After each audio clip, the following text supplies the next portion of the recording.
Sir, ano, naka-short ako. Tsaka naka-tsinelas. Kapag ako, naka-short, tsaka naka-tsinelas, isa lang ibig sabihin yan.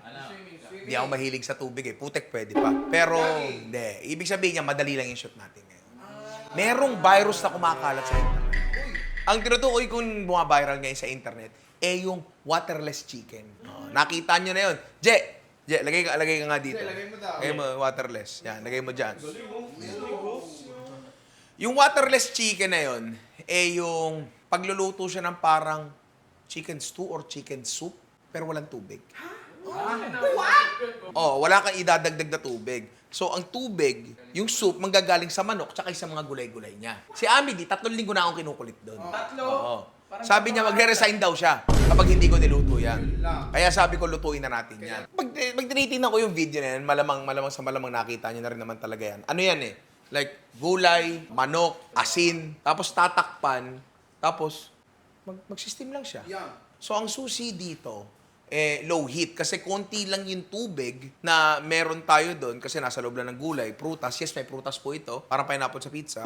Tsaka doon sa karne mismo natin. So, dapat mahina lang siya. So, medyo may katagalan lutuin to. Sir. Sorry. Nagpapatawa ata. Ako! Mahina! Nakakatawa. Anyway, lutuin na natin ito. Umpisahan natin doon sa pinaka nag-viral, which is yung manok. Ngayon itong episode na to, susubukan natin kung magagawa ba natin itong technique na to sa mga iba't ibang protina, pare. So, andito tayo. Meron tayong kaldero dyan. Ang ginagamit nila doon ay cast iron pan. Kasi kailangan makapal siya para hindi masyadong mainit agad. Alam mo yun? So, wala naman. Meron kaming, Sir, ba't mo tinatapat dyan? Ako po yung nagluluto! Ako ang vlogger! Actually, meron kaming cast iron na kaldero dito.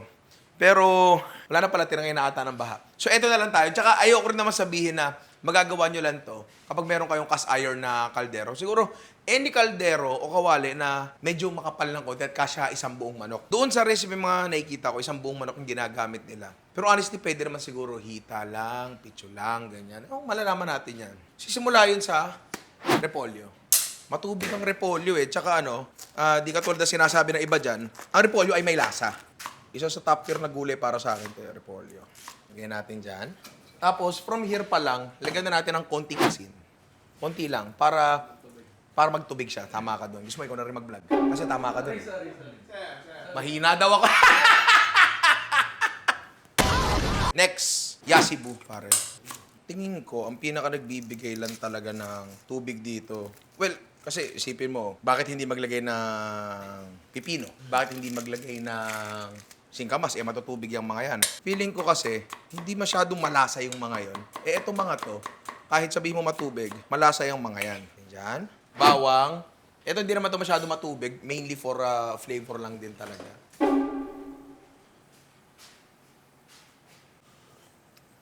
Tabang. Matabang. Tabang. Kulang sa alat. Ano sinasabi ng dila mo? Nagkakabok na yung coconut mo ha. Tira mo. Ayun nga. Luya. Etong luya, hindi rin naman ito masyado matubig. Again, ano na lang to? Siguro for the flavor na lang din. Pwede nyo hiwa-hiwain yung luya, pero mas efficient lang talaga kapag one stroke lang. Lagay natin dyan. Tapos, meron silang nilalagay doon, mga goji berries, mga kung ano-anong pampalasa. Pero kami, ang ilalagay namin ay seafood na lang. Bagay din naman sa manok yan. Tapos, eto weird. Mansanas, pare. Pero mukha namang masarap. Manamis-namis ng konti. Ano ko to eh. Kumbaga, jungko ko to eh. Bias ko to eh. Mahilig ako sa medyo manamis-namis na ulam kasi ganun ako pinalaki ng magulang ko. Tulad ni Alvin. Tigas ang pork chop na nanay. Yan. Parang ang dami masyado ng gulay ko ah. Pero sige, tsagayin natin. At manok, pare. Asin. Ngayon, ito yung asin na nilagay natin. Ano pa lang to? Pampa-draw out pa lang yan ng moisture. Kasi kung timpla-timpla lang, pwede naman ayusin yan mamaya. Sisindihan natin to sa mahinang apoy. Tapos kapag nagsimula na siyang mag-steam, hihinaan pa natin lalo. Lulutuin natin to hanggang medyo magtubig. And mamaya, isi-shred pa ata yung manok. O kaya mas maangas naman kung isi-serve ng buo, di ba? So, iwan na lang natin yan dyan. Ngayon, ilabas mo nga yung baka natin.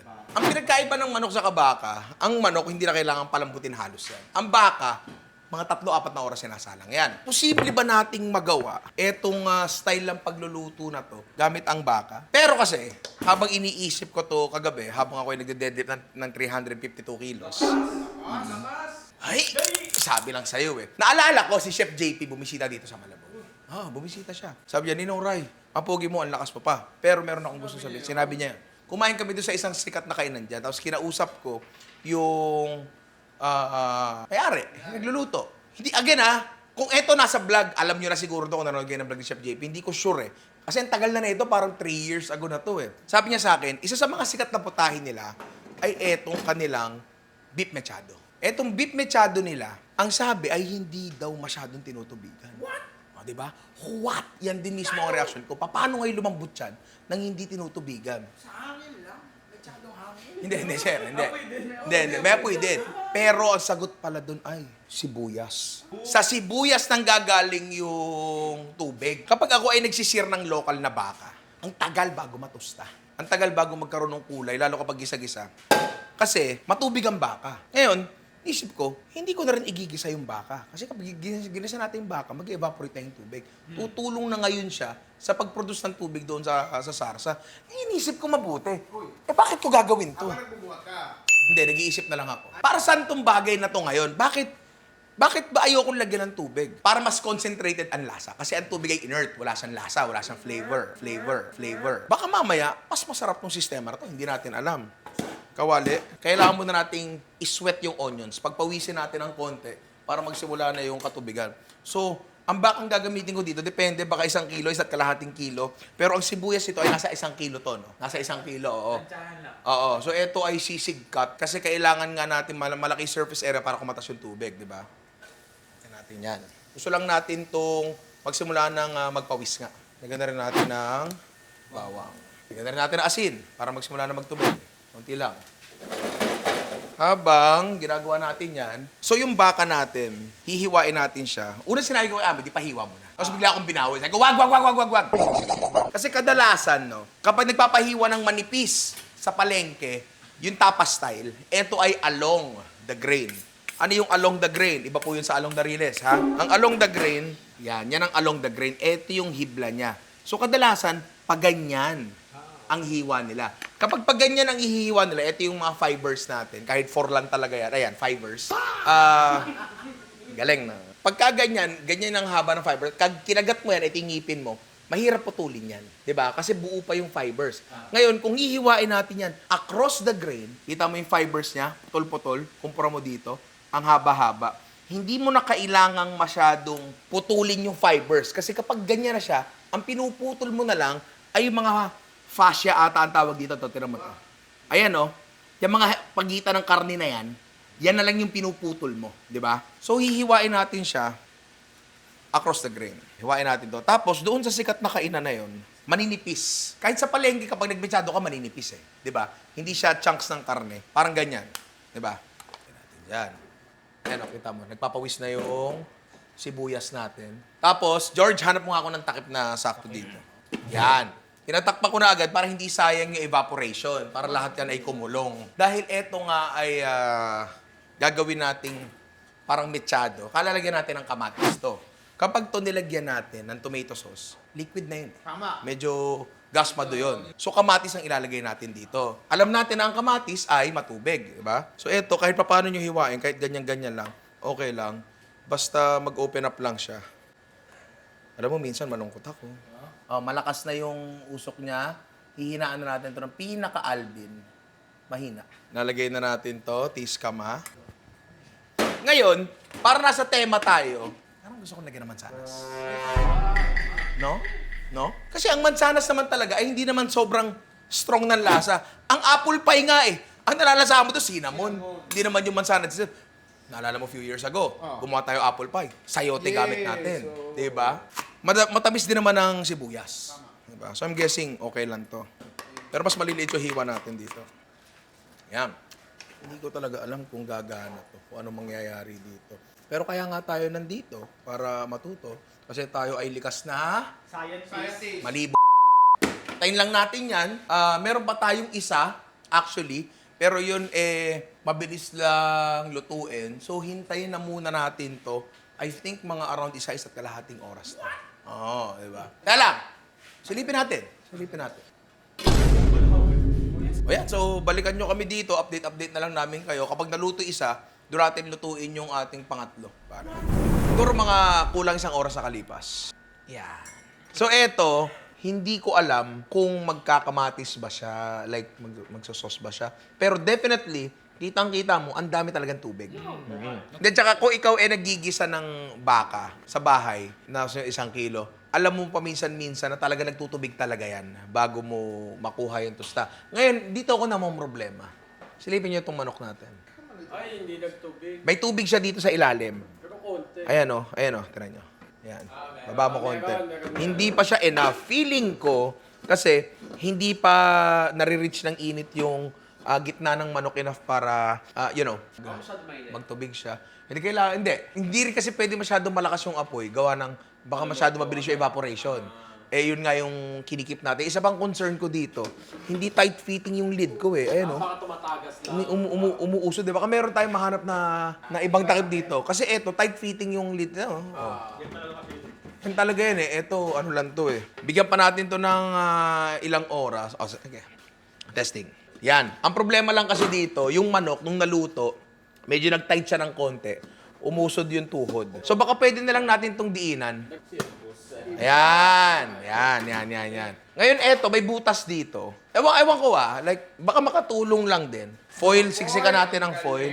Buto ng kamatis. Tama si Amedy. Alam mo, yung foil kasi talaga na yan, sobrang daming nagagawa niyan. Recreational, pwedeng cooking, pwedeng, happiness. Yan.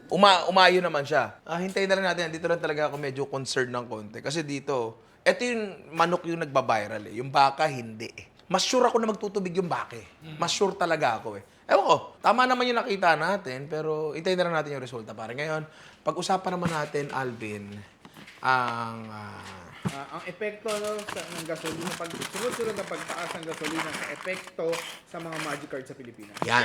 Kasi pag tumaas ang presyo ng Magic Cards, hihina kayo lalo. Tama. Oo. Saka yung... Tsaka kapag tumaas ang gasolina, yung mga kalaro natin ng Magic, hindi na lang pupunta. Tama. Kasi ang mahal. Di ba? Ang mahal nun. Matutulog na lang sila. So malulungkot sila, di ba? Wala ng jeep. Pero bakit nung tumaas yung gasolina, nawala yung poknat mo? Baka meron kang gustong sabihin sa amin. Dito mas ang gasolina na wala ang poknat ko. Si Alvin kasi nagbabike na yan Oo nga. Oo, kasi hindi ako apektado. Tama, ang galing ni Rani. Kasi lahat kayo, ang taas ng na nyo. Boss! Uy, yung niluluto mo masusunog na. Magulo, nagdodota ako. Nagdodota ako, mamaya pa yun. Magtutubig pa yun, huwag kang magulo ha. Kita mo, lakas ko. Na. Alam mo, pre, hindi ako pwedeng matalo. Bakit? Kasi sobrang bilis ng internet ko. Ang internet ko ay PLDT home fiber. Hindi ko pwedeng sisihin ng lag, pare. Hindi ko pwedeng isisi sa kahit saan. Ako yun. Katangahan ko yun. Kaya ginagalingan ko, ha? Huwag mo kong guluhin. Mapapahiya ako. Nether Blast! Double kill, di ba? Anong never blast? Nether Blast. Nether Blast. Si Pugneng. Maba ka na doon. Mo kong anuhin, ha? PC ako. Puro mga 2 oras ang nakalipas. Eto na siya. Wala akong dinagdag na tubig dyan. Yung baka natin, ay, medyo malambot na rin. Nga lang, hindi siya ganun kagandahan tingnan. Diba? So ngayon, ang gagawin ko dito, kasi medyo malambot na rin naman siya, ayan hindi ko na ito tatakpan.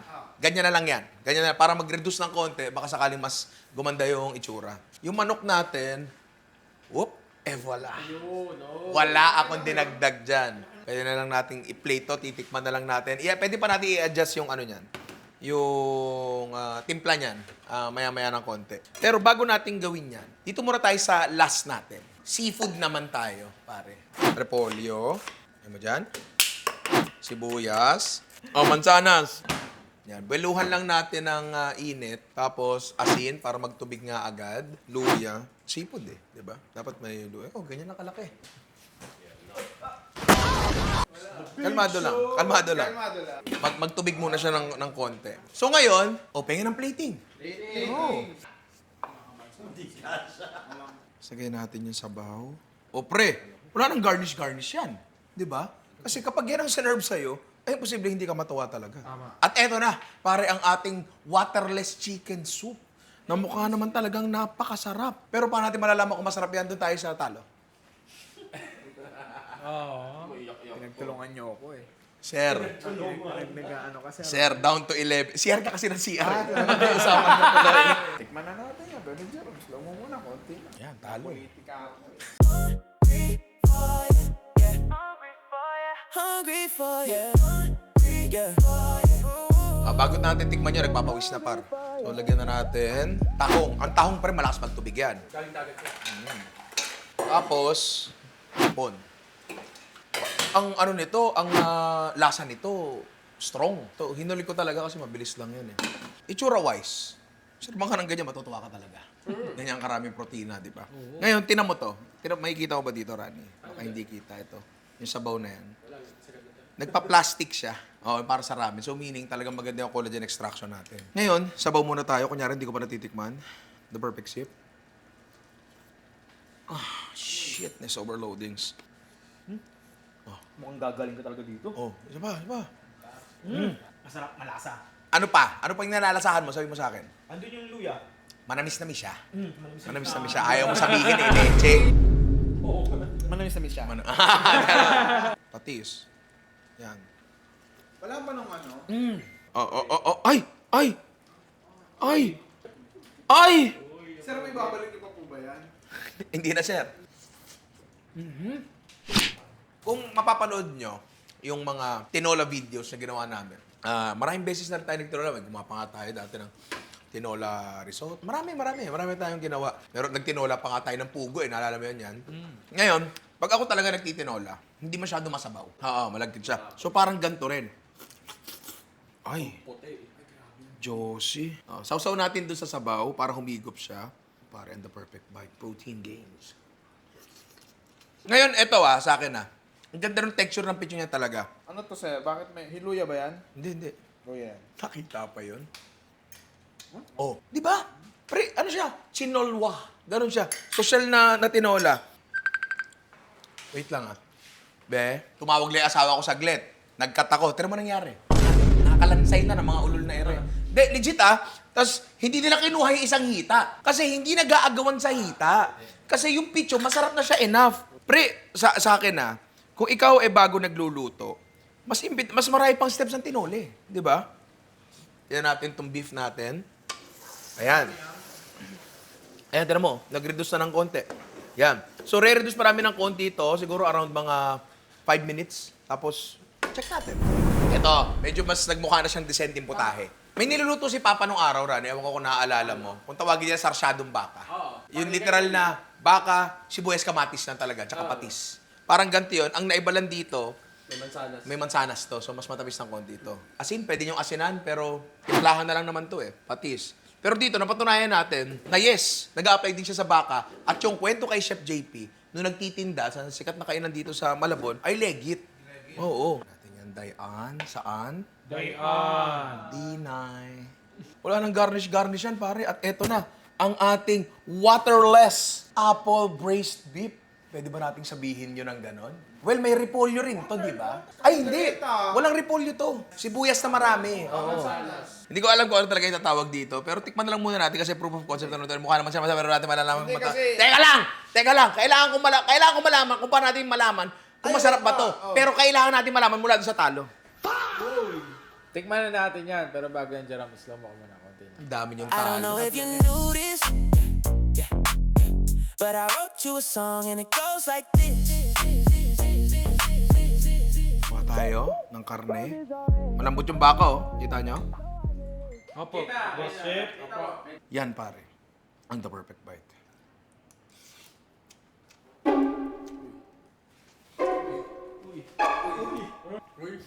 Uy, grabe. Para mas mura yan. Parang Ano? kay Papa nga. Di ba yung sarsyado ni Papa? Mas matamis lang to. Matamis to kasi nga sa mansanas. Ngayon, kung aalisin mo yung mansanas, dagdagan mo pa ng sibuyas, feeling ko pwede rin Matubig yung sibuyas. Nakita na naman natin kanina Matubig talaga yung sibuyas di ba? Dagdagan mo pa kamatis. Matubig din ang kamatis. Isa pa yun, di ba? Yung tamis lang talaga. Ngayon, sir. Ay! Trabaho na uli, sir. Sorry. Eto, yung pinaka-basic. Ito yung pinaka-floor. Ito yung pinaka-mababang uri nito. Kasi ito yung pinaka-wala tayong ginawa. Di ba? So from here, sasarap ng sasarap lang yan. Yung sibuyas, bawasan mo ng konti, gawin mong leeks. Yung white part ng leeks. So, masarap yun. Ngayon, lagyan mo pa ng bell pepper, matubig din ang bell pepper. Di ba? Halo sa ano yun. Magiging kaldereta. Yun na nga mismo. Yung lasa ng seared na karne, yung lasa ng ginisa sibuyas bawang, parang hindi ko hinahanap eh. Maganda pa sana dito, sana pumili tayo ng beef cut sa may konting taba para yung mantika umaangat. Wala eh, maganda yung cuts na napunta sa atin eh. Pero legit pare, dapat yung i-try ito. Ngayon, doon tayo sa last natin. Halika dito. Singutin mo ako. Sorry. Nabulag sa tahong. Ano amoy? Tahong. Tsaka pakinggan nyo. Kumukulo. Ibig sabihin may tubig. Oo. Patunayan muna natin na meron kalaban ni Mario. Bausa. Ayun. Tira mo, Bin. Madami din. Dami, oh. My Little Pony. Yan. Ang tahong, ang tahong ay kapag niluto mo, talagang malakas magtubig yan. Konting-konti lang yan, tapos kumakatas talaga ng maraming tubig. Siyempre, makatas talaga minsan ang tahong, lalo pag galing sa Malabon. Diba? At eto na, pare, ang ating waterless seafood soup. Namukha naman talagang napakasarap, pero paano natin malalaman kung masarap yan? Eto, hindi ko pa ito natatalo.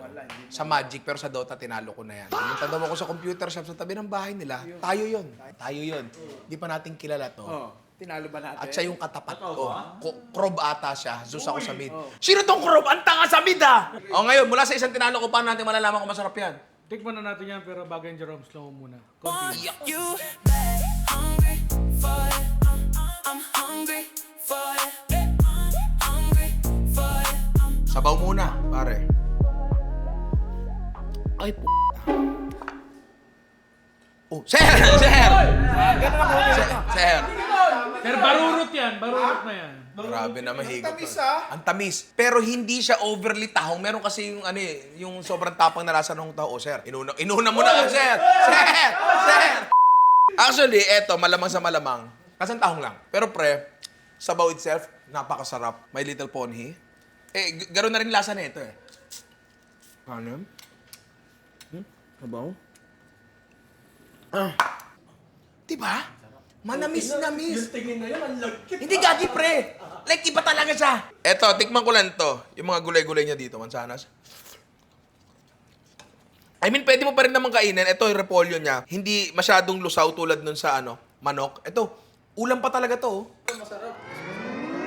Sir, parang po yung tunog na yan, ha? Mataas na ang gasolina. Hindi. Totoo yan. Pero yan ay comment of the day. Sino ba yung comment na yan? Teo de la Rosa, L9Q. Second time ko na po panoorin ito. Wow. Kasi legit, nakaka-enjoy yung interview with Kain ng SB19 dito. Thank you, Ninong Rai. Sana may susunod pa. Binalikan ko na naman ang Daud?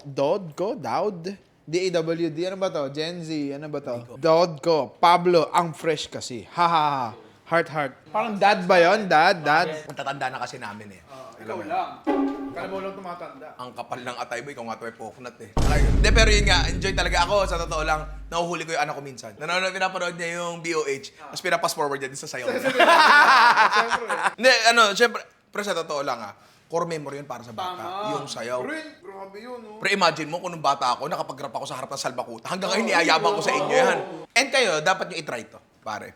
Kasi, pre, yung sabaw niya iba ha. Like, George, halika dito. Gusto ko makita humigop ng tahong. Ang bait. Bait. Magalang. Ganyan ba? May ganon, sir. Kamusta lasa? Naghalo yung lasa ng hipon sa kanong tahong sa sabaw talaga. Tapos, Naglalaban sila. ito ang weird dito. Kasi usually, yung sabaw ng tahong, pre, matapang talaga masyado yan. Yung binabahog sa kanin. Pero ito, medyo light siya. Pero ang pinaka-gusto ko dito dahil ito yung pinaka-mabilis natin na luto, yung gulay ay maiuulam nyo. Buo pa yung gulay. Legit na putahe to. Legit na dish to. Hindi to trip-trip lang. Like, pwede nyo talagang ulamin to. Like, ito kunyari, mahalang hipon eh. Gets ko naman yan. Puro tahong lang. Damihan mo yung gulay. Ang lasa-lasa ng tahong eh. Diba? Yung mansanas, pwede mo nang tanggalin siguro yan. Pero I suggest na mo kahit isa. Etong waterless format na to, ay yes, gumagana siya. Hindi siya fad lang. Hindi siya trip-trip lang. lahat ng niluto natin maganda resulta. And again, lahat ng niluto natin dito, ito pa yung pinaka-basic. Ito pa yung pinaka-mababang uri kasi hindi pa natin masyado nilaro, di ba? Lagyan mo to ng bunga ng kamyas, di ba? Parang lalabas siya na parang sinigang. Di ba? Waterless sinigang. Waterless sinigang. Pero kasi, sobrang concentrated nung nung sabaw. Yung kaldereta natin, lagyan mo pa ng tomato paste yan, o atasan mo yung ratio ng kamatis. Yung manok natin, lagyan mo tanglad. Para mas Filipino yung flavor. Rambutan. May mansanas to, may mansanas yan, di ba? Kaya mga inaanak, i-try nyo itong mga waterless recipes natin. Tapos, ano rin kayo, try nyo rin mag-comment sa baba kung ano pa yung tingin nyo. Pwede i-improve nito. Or kung ginagawa nyo na ito sa inyo. Ngayon, wala pa yung merch natin. Paano tayo? Naku. Ayun na. Available lang mga inaanak. Ang ating Ninong Rhymers. Meron tayong dalawang bago siya. Meron tayong Paul Medina Boy Babel. Meron tayong Mecha 2. And kung gusto nyo magpapirma, message nyo rin yung shop. Tapos, pag message nyo yung shop, sabihin nyo, gusto ko magpapirma, umorder na rin kayo ng perfume treats. Actually, may mga nagpapapirma rin ng bote sa akin ng perfume treats. Pinapatulan naman. Pwede pirma doon. Pwede sa labas, pwede sa loob. Meron pa sa daming pinapapirma. Kanina lang may sinulat akong kakaiba eh. Parang letter ata. Pero yun nga, pwede nyo gawin yan. Pagbuhat ng nobela. Pwede. Pero nga, mga inaanak, maraming salamat sa panood. Sana nag-enjoy kayo. And kung meron pa kayo naisip na gawin dito, comment nyo sa baba. And meron kayong gustong namin lutuin, kasi nahihirap na kayo mag-isip ng content, comment nyo din sa baba. I love you, mga inaanak. Tara, punta tayo sa bagong studio. May bago na daw doon. Tara na. Tara.